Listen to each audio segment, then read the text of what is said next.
just get out my way. Swerving through lanes, I be drifting away. And I can't complain, swear that I be okay. We are not the same, no, I'm never gonna change. Earlier this year, I finally made it out to Six Flags Great America in Gurnee, Illinois. This park is filled to the brim with incredible roller coasters. Well, mostly, yeah, no way I'm giving a full segment to Joker Free Fly Coaster. So I'm only gonna do my top 10 favorite coasters. But first, I'll give some honorable mentions. Minus Joker. That thing can go play like King to Cop for all I care. 14, Demon. Basically medieval torture. 13, Sprocket Rockets. Cool name. 12, Little Dipper. Yo Mama's so old. 11, Wizard. Yo Mama's so old. Alright, on to the realist. AKA the rides that were literally built in black and white.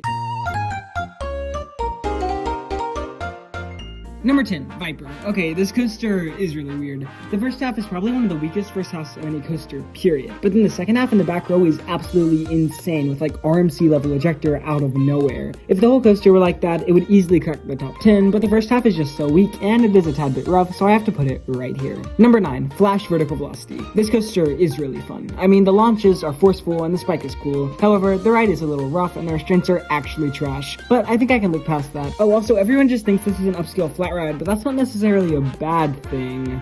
Hold up. Number 8, the Dark Knight Coaster. Alright, I should not like this ride as much as I do. I mean, it's just a wild mouse, but I knew nothing going into it, and the theming shocked me. Like, Six Flags actually did theming right. I might as well eat a shoe. I'm not doing that. But yeah, riding this with my friend, not knowing anything going into it, was one of the most fun experiences I had at the park. So I put it right here. Number 7, American Eagle. So we're back to ancient coasters, but this is like cool ancient, you know, like Alan Shoki. I was lucky enough to ride both sides, but I really don't think they're different enough to rank them separate. The layout as a whole isn't that good, but it's just so huge and for no reason at all, so much fun.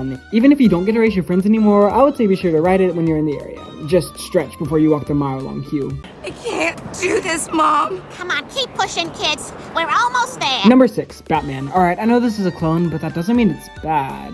Most of the time. It's whippy, intense, crazy fast-paced, everything you'd want from an invert. I will say it runs a lot slower than I expected, but that's probably just because I'm spoiled by the over-Georgia Batman.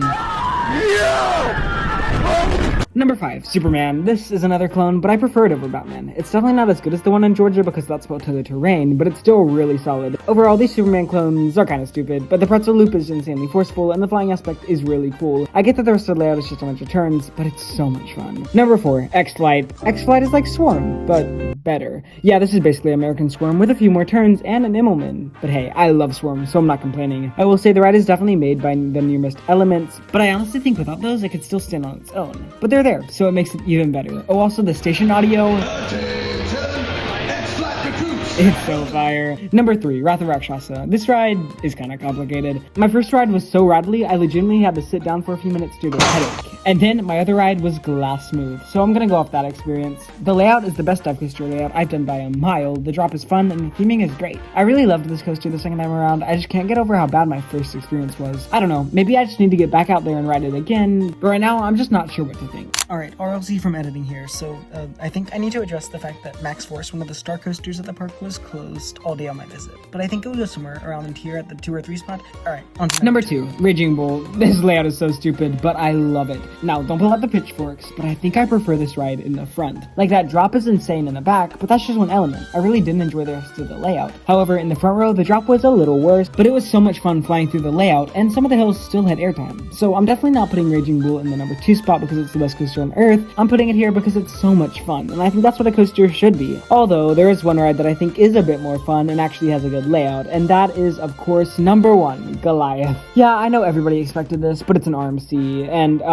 Marry me, Alan Shoki! I mean, the airtime, pacing, inversions, forces, it's all easily the best in the park. It was my 100th coaster, and it's in my top 10 favorite coasters of all time. To be honest, it's my second least favorite RMC, but it's still the best coaster at one of the best parks in America, so that just shows you how good RMC is, and most importantly, how good the coaster is. But anyways, that just about does it for today's video. If you enjoyed, like and subscribe, consider joining the Discord, and have a great day.